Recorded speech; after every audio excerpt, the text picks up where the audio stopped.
Hey, love, let me do this before I forget. I'm gonna speak and then I'm gonna try and write for you as well before I pass out. The word was, while we're praying, like God was saying, it's not for Hagar, the promise is yours. Let me find my notebook. Where's my notebook?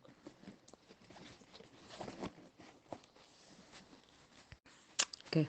It said, it doesn't belong to Hagar, the promise is for you. You know, when Sarah was sort of like in the season of, I really love Sarah, first of all. Um, Let me not make this too long, but I love Sarah as a character or as a human that lived, in the Bible, because she's a beautiful representation of who we are, you know.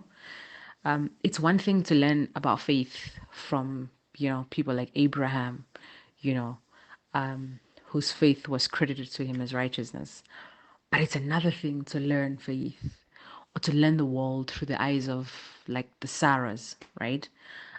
Because she's a beautiful reflection of the present day reality that circumstances sometimes dictates, how we believe God or how we approach God or how we approach God's promises. So I really love the fact that she exists and that she's written about, and the Bible is not just written about the perfect stories, so that we can learn that even in our imperfection, God still redeems and God still stands by his word. So back to the word. It's when he was like saying to me, it doesn't belong to Hagar, the promise is yours. He was kind of like showing me a picture of how some woman beginning to doubt the promises that God has made to them, or they're beginning to doubt the things that they've asked of from God, because when she's stepping into that particular season, right? Or when God is preparing her for that season, what she does is she's kind of like thinking to herself, no. Then she starts looking around, right? And then just like Sarah, she's like, you know what?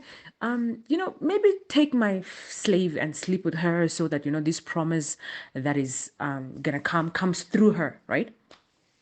Because she doubts that it could come through her because of the circumstances. So God was like showing me women who look at other women, for example, in church, and they think, you know what, she's more prettier, right?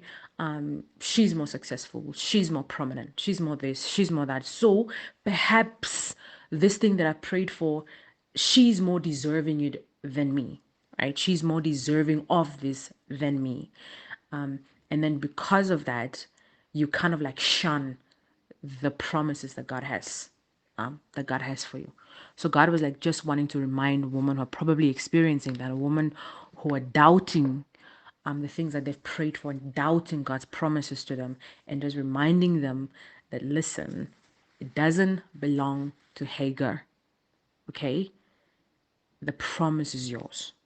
That's kind of like what God was saying. If I can paraphrase that, now I'm going to figure out how to write this down for you.